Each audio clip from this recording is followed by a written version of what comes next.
잠시 기도하겠습니다. 하나님, 오늘도 우리를 주님 전으로 인도하여 주시고 성령의 충만함으로 찬양의 고백과 기도의 은혜를, 말씀의 은혜를 허락하시니 감사를 드립니다. 나의 나됨이 하나님으로부터 말미암았으니 오늘도 나의 나됨을 붙드시고 인도하시는 하나님의 말씀을 받아먹어 말씀이 육신이 되는 삶을 살아낼 수 있도록 성령의 능력으로 나아가는 믿음의 백성들 될 수 있도록 인도하여 주시옵소서. 감사드리며 예수님의 이름으로 기도드립니다. 아멘. 오늘 우리가 읽은 본문의 말씀은 3차 전도 여행을 마치고 예루살렘으로 향하는 바울의 여정을 계속 이야기하고 있습니다. 1차 전도와 2차 전도 여행의 복귀와는 달리 3차 전도 여행의 복귀는 가는 곳마다 눈물과 기도의 이별의 장면을 보여주고 있습니다. 밀레도에서 에베소 장로들을 청하여 그곳에서도 이미 말하기를 오직 성령이 각 성에서 내게 증언하여 결박과 환난이 나를 기다린다. 이 소식을 에베소의 장로들에게 바울은 이미 말하였습니다. 그리고 곧이어 자신의 마음가짐을 이야기하는데 하나님의 은혜의 복음을 증언하는 일을 마치려 하면은 나의 생명조차 조금도 귀한 것으로 여기지 아니하노라 이렇게 다짐하고 결단한 바를 전합니다. 오늘 우리가 읽었던 13절 말씀에 단호한 바울의 태도와 크게 다르지 않다는 것을 보게 됩니다. 에베소 장로들과의 이별 장면은 무릎을 꿇고 그 모든 사람들과 함께 기도하고 눈물로 바울과 그 일행을 전송하는 것으로 끝이 납니다. 지도 사진을 하나 잠깐 준비를 했는데요. 앞에 사진을 보시면 3차 전도 여행을 마치고 내륙으로 가서 해안 쪽으로 돌아오는 바울의 3차 전도 여행의 경로를 보여주고 있습니다. 우리가 본문을 읽지는 않았지만 21장 1절부터 6절까지의 말씀은 고스, 로도, 바다라, 두로를 거쳐서 오늘 본문의 돌레마이에 이르는 바울의 여정을 기록하고 있습니다. 해안을 따라 내려와서 북쪽 땅에 머물렀다가 조금씩 남쪽으로 내려오는 바람길을 따라 정박하고 육로를 따라 밑으로 내려왔던 이 바울의 예루살렘 여정을 사진으로 표현한 것입니다. 이 두로는 오늘날의 레바논 땅에 있고 이 돌레마이와 가이사랴는 이스라엘 땅에 있습니다. 지중해를 건너 이 이스라엘 땅에 도착하기까지 그의 여정에는 많은 교회를 방문하고 믿음의 제자들을 만나고 그들과 함께 기도하는 모습들을 성경은 보여주고 있습니다. 두로에서 7일 동안 머물렀다라는 말씀은 그곳에서 배의 보급품을 채우면서 꽤 긴 시간을 그곳에서 머물렀다는 것을 우리가 알 수 있습니다. 그런데 그 7일이라는 시간 동안 바울은 이 제자들을 찾아서 제자들과 함께 머물렀다 성경은 말합니다. 바울이 복음을 전하는 장면의 기록을 보면 그가 회당으로 찾아가는데 그가 안디옥이던 예루살렘이던 그 선교 보고를 위하여 복귀할 때는 믿음의 형제들의 집에 머물고 그들과 함께 교제하고 세워진 신앙 공동체인 교회 공동체에 방문하는 모습들을 우리가 거듭 1차, 2차, 3차 전도 여행의 경로를 통해서 보게 됩니다. 두로에서 제자들의 집에 머물렀다는 내용을 보면 그곳에도 복음이 전해지고 신앙 공동체가 형성됐다는 것을 우리가 알 수 있습니다. 신약에서 형제들이라는 표현은 특별히 믿음의 신앙 공동체, 믿음의 형제들을 이야기하는 표현입니다. 그렇기 때문에 바울은 아무 집에나 들어간 것이 아니라 믿음의 형제들을 찾아 그들의 집에 들어갔고 그들과 교제하고 그들과 기도했다는 것을 우리에게 보여줍니다. 나중에 보게 되겠지만 사도행전 21장 20절 말씀에 보면 유대인 중에 믿는 자 수만 명이 있으니 다 율법의 열성을 가진 자라 이렇게 야고보와 장로들이 예루살렘에 방문한 바울에게 그 복음의 기쁜 소식을 전합니다. 사도들을 비롯한 성도들이 복음을 전하는 일에 열심을 다하고 있었다는 것을 보여줍니다. 물론 기록되지 않았을 뿐 이 때문에 내가 예수 그리스도의 제자로 살아가고 그리스도의 복음을 전하는 자로서 살아가는 그 삶 때문에 고난받는 이들은 바울과 같은 비난과 위협을 받았음은 분명합니다. 그들에게도 결코 그 길이 쉬운 길은 아니었다는 것입니다. 더불어 고린도 교회와 갈라디아 교회를 향한 바울의 편지에서 보듯이 교회 안에도 많은 갈등과 문제들이 있었지만 그럼에도 불구하고 사람의 이름이 드러나기보다 하나님께서 그 이름과 영광만이 남도록 성도들은 육체의 소욕이 아닌 성령의 감동으로 바른 교회를 세워가고 있었다는 것을 우리가 본문을 통해서 듣게 됩니다. 바울이 드로에서 만난 제자들이 바울에게 말하기를 성령의 감동으로 바울더러 예루살렘에 돌아가지 말라 이렇게 말합니다. 오늘 본문인 돌레마이를 거쳐 이튿날 다다른 가이사랴에서도 여러 날을 머물 때에 10절에 선지자 아가보가 바울의 띠를 잡고 이렇게 이야기를 합니다. 이 띠의 주인이 자신의 손과 발을 결박한 이후에 이 띠의 주인이 유대인에 의해서 이렇게 결박당하고 이방인의 손에 넘겨질 것이다. 그 이야기를 듣고 믿음의 형제들이 바울을 또 권합니다. 예루살렘으로 올라가지 말라. 그렇게 권합니다. 바울의 인생의 마지막, 이 바울의 인생이 마지막을 향해 달려가고 있다는 것을 우리는 사도행전의 끝 부분과 또 다른 말씀들을 통해서 그 인생의 끝이 가까이 오고 있다는 것을 우리는 알지만, 우리가 이것을 보고 있지만 본문을 통해서 우리가 보는 것은 바울이 예루살렘으로 지나가는 여정 속에 잠깐 스쳐가는 듯한 제자들의 모습을 기록하고 있는데, 그들의 모습이 성령의 감동으로 말하고 예언하고 성도들이 서로 권면하며 예언하고 말하는 모습을 우리가 보고 있다는 것입니다.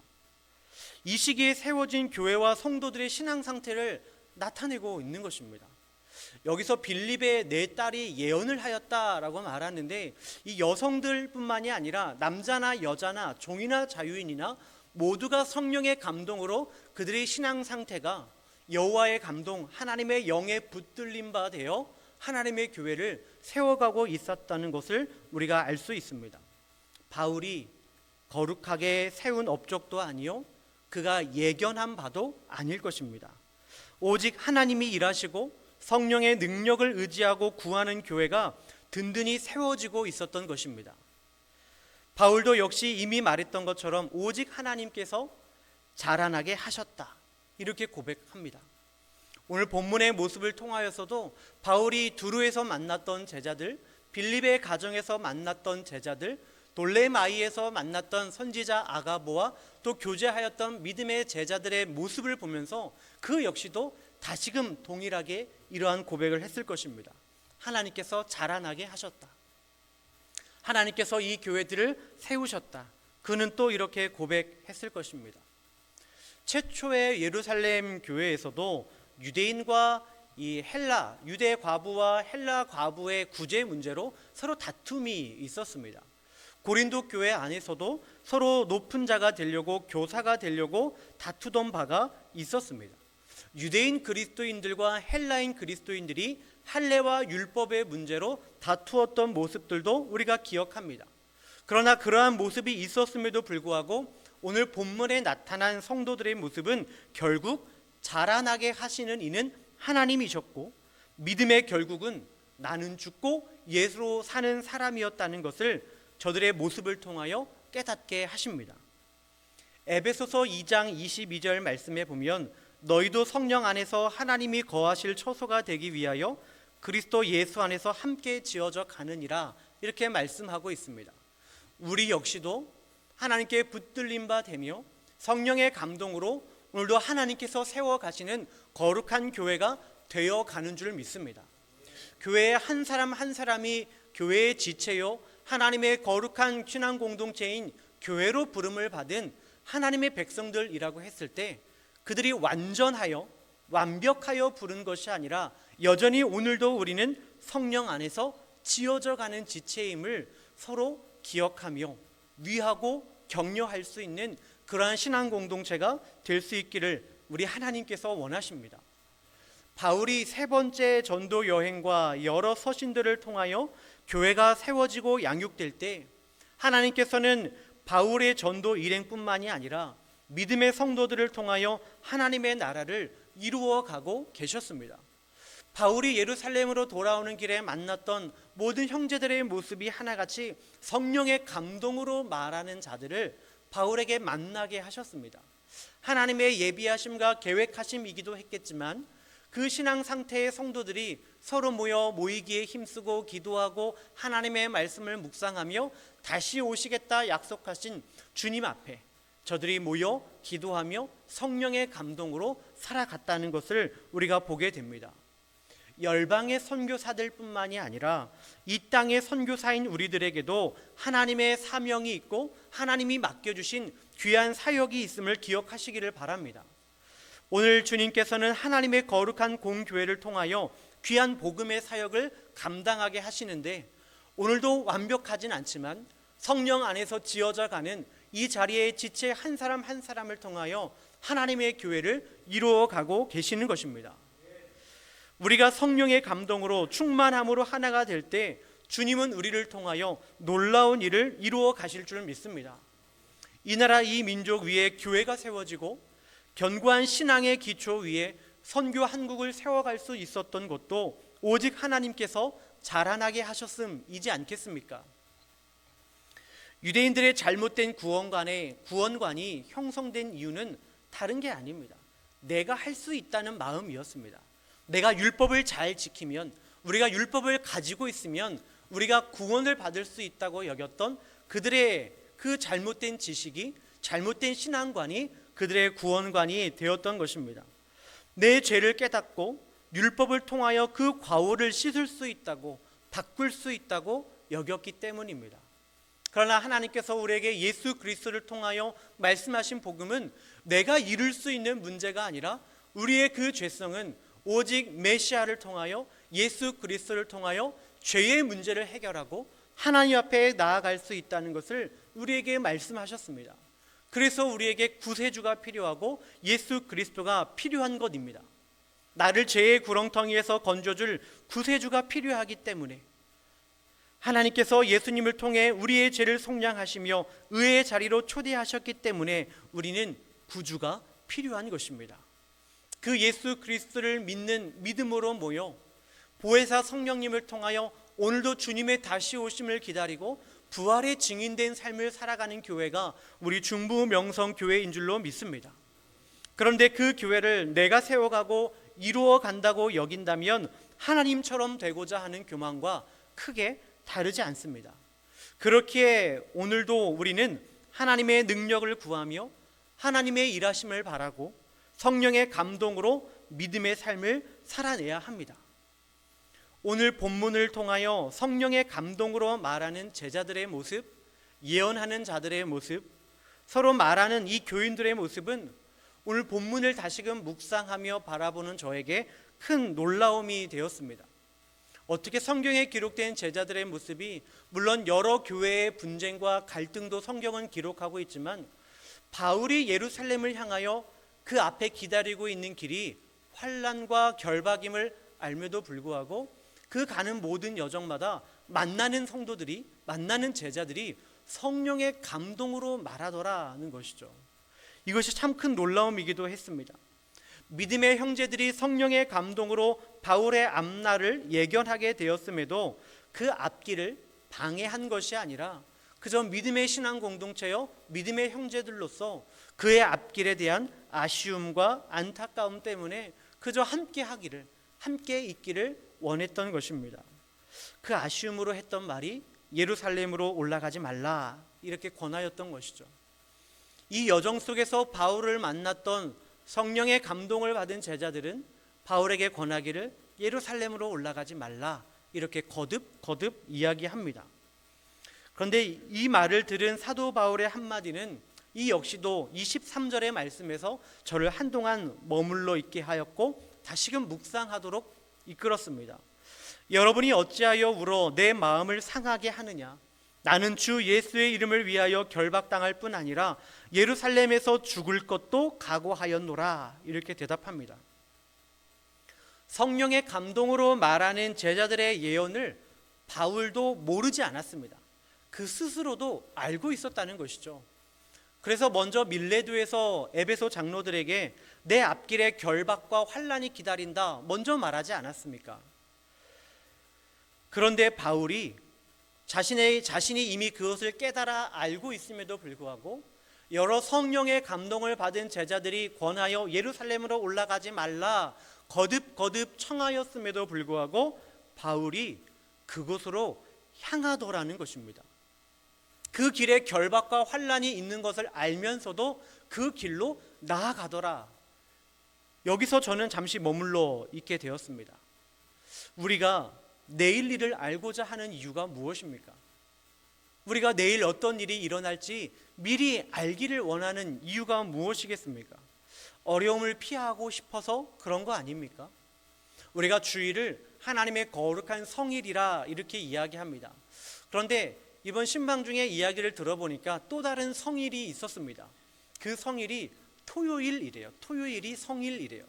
토요일이 왜 성일인가 하였더니 그 날은 모두가 경건한 마음으로 로또를 사는 날이라고 그래요. 로또를 토요일 날 산대요. 다른 날에도 살 수 있을 것 같은데 그럼 로또 발표를 언제 합니까? 네, 토요일 날 한대요. 그날 발표를 하는데 그날 경건하게 가서 사고 그날 추첨을 기다리는 거예요. 사람들이 그 경건한 마음으로 성의를 지킬 때 무슨 마음이겠습니까? 되라, 아니면 내게 번호를 알려주세요. 기도하는 사람도 분명 많이 있지 않을까요? 왜 그 번호를 알고 싶어 할까요? 왜 몇 시간 뒤에 발표될 그 숫자를 내게 알려달라고 할까요? 기회를 잡기 위해서 아닙니까?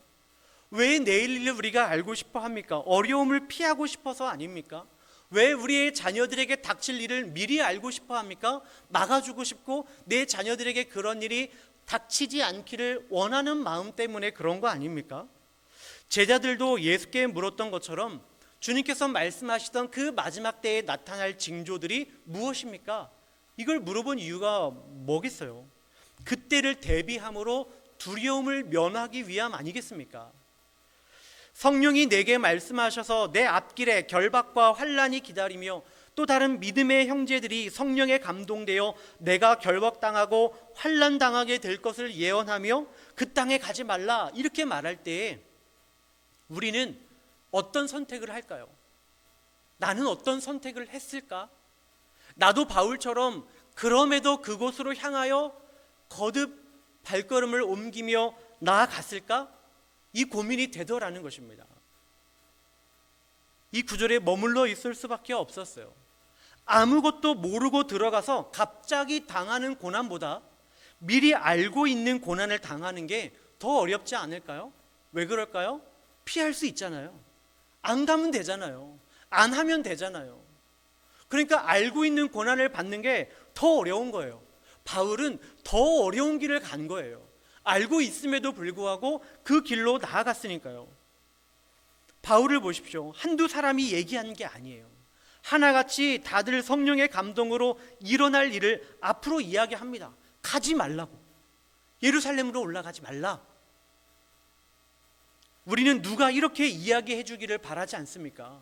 거기 가면 당신은 어려움을 당할 거예요. 그러면 안 가고 싶고, 여기로 가면 당신이 복 받을 거예요. 그러면 그곳으로 가고 싶고, 그래서 자꾸 우리는 신령한 예언을 하는 자들을 찾아가고 싶은 거죠. 복 받고 싶고 환난을 면하고 싶으니까. 그게 우리의 마음 아닙니까?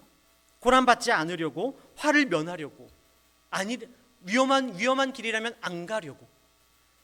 그게 세상 사람들과 다른 우리들의 특권과 은혜여야 한다고 생각하지 않습니까? 그런데 이미 알고 있는데도 우리가 피하고 있는 게 있지는 않는가 돌아보게 됩니다. 하나님의 드러난 계시, 성경을 통하여 우리에게 드러난 하나님의 말씀은 서로 사랑하고 희생하고 섬기며 용서하는 것입니다. 누가 봐도 그런 자리가 있음을 알면서도 우리는 피하고만 싶어지는 것입니다. 그렇다면 성령의 감동으로 예언하는 자들이 일어나고 하나님의 뜻을 외친다 한들 지금 우리는 순종할 준비가 돼 있습니까? 우리가 말씀을 통하여 암송하고 찬양으로 고백하듯이 우리의 자녀들이 예언하고 청년들이 환상을 보고 아비들이 꿈을 꾸고 남종과 여종들이 예언을 한다고 할 때 그럼 그 환상과 예언과 꿈에 따라 누가 순종함으로 나아가시겠습니까? 우리는 순종할 준비가 되었습니까? 저는 지금 목사로서 이 자리에 서 있지만 저는 목사가 되지 않겠다고 거듭 생각 다짐했던 사람입니다. 왜냐하면 저희 아버지께서 시골 산속에서 목회를 하셨던 시절이 있었어요. 지금은 안 하시지만 그 시골 산속에서 목회하시던 아버지의 모습을 기억하고 있기 때문입니다. 아니, 아버지의 모습이 아니라 그 어린 시절의 저의 모습을 기억하고 있기 때문에 나는 안 해야겠다라고 마음을 거듭 먹었던 거죠. 교회 사례비로는 생활할 수 없고 사례비조차도 거의 없는 거나 마찬가지였고 다른 큰 교회의 생활비나 그런 도움이 아니고서는 살아갈 수 없고 어머니께서 사모 카페에 활동하면서 다른 사모님들이 자녀들이 커서 못 입는 옷들을 물려받아서 돌려 입으면서 그렇게 살았어요. 그러니까 뭔가 보면 잘 살았을 것 같고 공부 잘했을 것 같고 뭔가 기티나게 부족함 없이 자랐을 것 같지만 어렵게 자랐어요. 고등학교 시절에 저녁밥을 먹는 돈을 아껴서 300원짜리 핫도그 하나 먹고 그 돈으로 동아리 활동비를 내고 수학여행을 가고 그렇게 부모에게 손불리는 게 어려워서 그렇게 밥을 줄여가면서 학창시절을 보냈어요. 그런 제가 목사가 되고 싶었겠습니까? 뭔가 시골에서의 생활, 그 유년 시절에 대한 기억은 좋은데 목사의 아들로서는 좋은 추억은 아니었습니다. 그러니까 나는 목사가 되지 않아야겠다. 우리 집의 모든 가난이 아빠 때문이라고 생각했습니다. 그렇게 생각해왔던 제가 고2 때 인격적으로 예수 그리스도를 만나고 참 신앙생활을 시작을 했습니다. 그러다가 이제 20살이 되고 성인이 되어서 하나의 배 더 열심으로 섬기고 싶어서 찬양대 활동, 성가대 그리고 교사 활동과 더불어 밖에서 또 기독교 동아리와 청년 캠프 사역 활동까지 선교단체 활동까지 열심히 하였어요. 그럼에도 불구하고 내가 하나님께서 내게 주신 은혜에 비하면 너무나 비할 바가 없는 것 같은 거예요.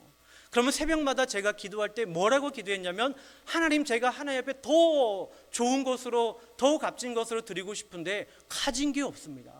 그러면서 드린 기도가 몸밖에 없네. 가진 게 몸밖에 드릴 것 없어. 이 찬양을 고백하면서 내가 몸을 드려야겠다. 근데 이 몸을 드린다는 건 목사가 아니었어요.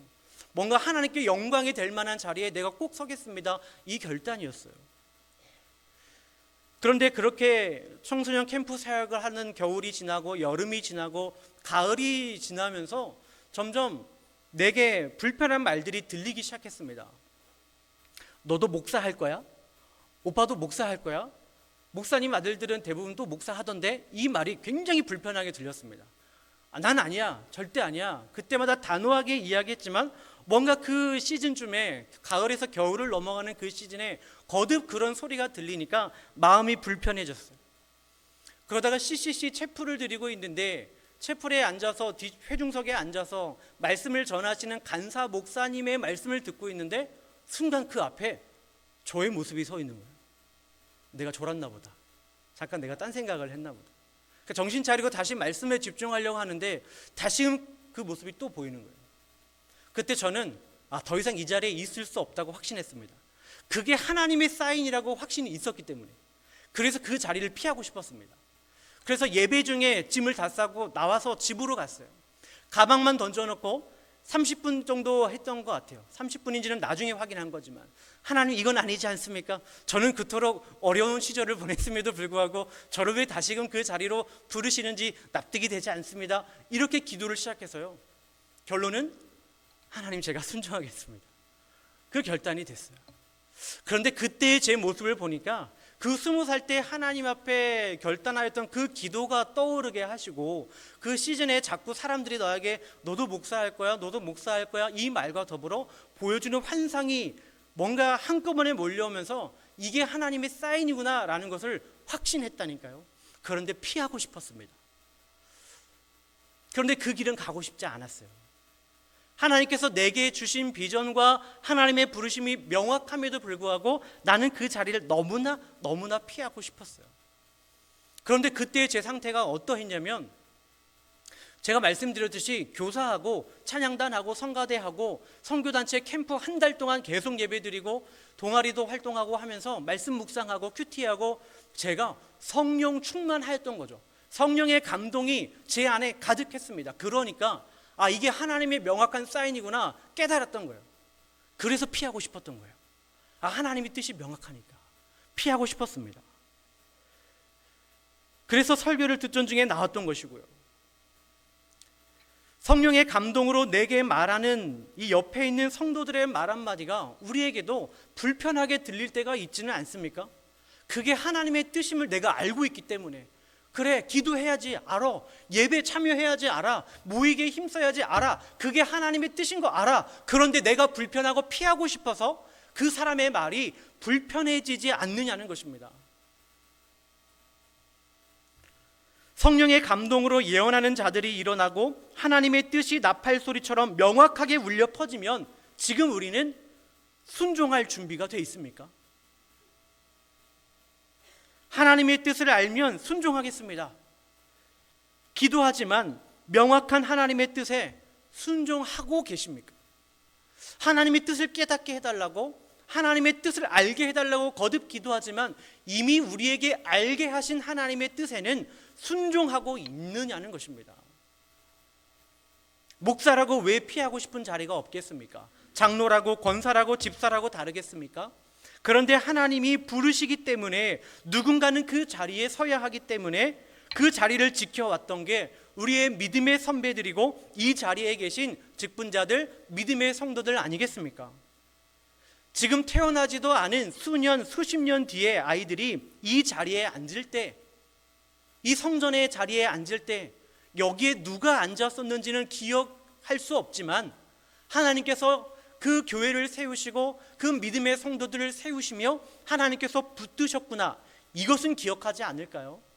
이 자리에 사람의 이름은 남지 않지만 그 사람들을 통하여 이루셨던 하나님의 교회와 하나님의 나라를 기억하는 믿음의 다음 세대는 분명히 있을 것입니다.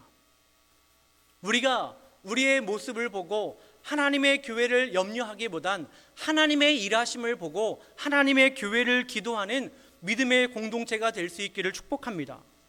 제가 일전에 저희 할머니께서 기도하시던 그 모교회의 자리, 저의 모교회의 자리에 가서 그 자리에서 감동으로 기도하였던 그때를 말씀드렸잖아요.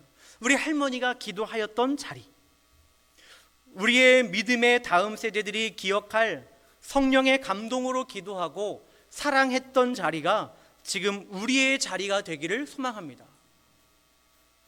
그렇게 피하고 싶던 자리에, 지금 이 자리에 서 있으면서 제게 주셨던 하나님의 그 부르심과 피하고 싶었던 그 자리를 지금 오랜 시간 동안 감당해 오면서 갈수록 드는 마음은 역시 안 할 걸 그랬어, 그런 마음이 아니라 더 하나님의 부르심임을 확신하게 되었습니다. 갈수록 더 그런 것 같습니다. 교회가 어려워지는 때에 뭔가 교회가 약해지고 목사들이 설 자리가 없어진다고 해서 빨리 진로를 바꾸고 30대 때 빨리 진로를 바꿔야 된다고 제 동기들은 이미 다른 길로도 갔어요.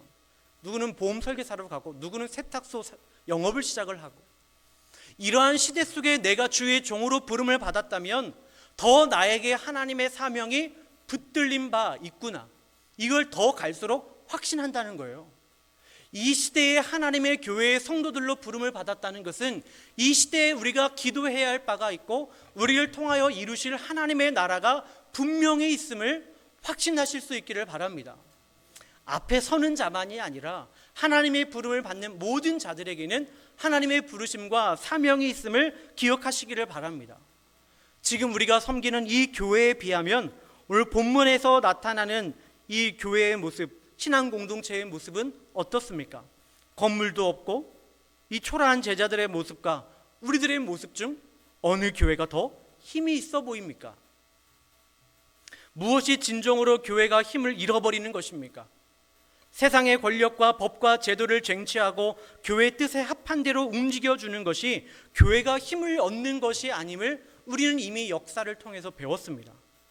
오늘 본문에서 나타난 성도들의 모습과 교회는 어떻습니까? 강해 보이지 않습니까? 누가 그들을 강하게 했습니까? 누가 그들을 죽음을 두려워하지 않고 해를 두려워하지 않도록 하였습니까? 교회와 가문, 교권을 위한 그들의 욕망을 초월하는 주의 뜻대로 이루어지이다. 성령의 감동으로 온 성도가 한 마음으로 고백하는 이 믿음으로 하나님의 교회는 든든히 세워져 간 줄로 믿습니다. 오늘도 이 땅 가운데 주님의 뜻이 이루어지기를 소망합니다. 아니, 이미 주님께서는 여호와의 뜻을 이루어 가고 계십니다. 여호와의 날은, 주님께서 약속하신 언약의 날은 반드시 이루어질 줄로 믿습니다. 이것을 성령님께서 우리에게 깨닫게 하시지 않았습니까? 내가 죄인임을 깨닫게 하시고 나의 구주가, 예수 그리스도가 나의 구주가 되셨음을 깨닫게 하시고 주님이 다시 오시겠다고 하신 그 약속 앞에 오늘도 하나님 앞에서의 삶을 살아가도록 깨닫게 하시니가 우리 하나님 아니십니까? 그렇게 성령의 감동으로 살아가라고, 마음을 지키라고, 오늘도 깨어 기도하라고 주님께서 우리를 부르신 것 아니겠습니까?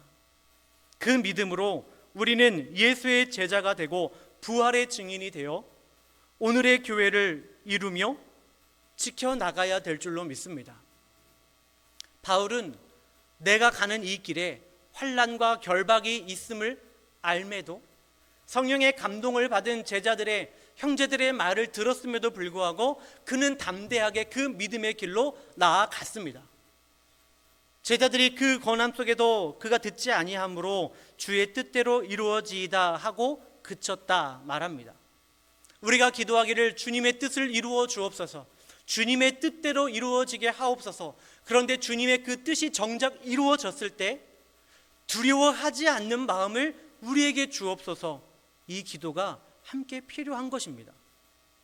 내가 원하는 대로만 하나님 뜻을 이루어 주소서는 아버지의 뜻이 이루어지는 게 아니잖아요.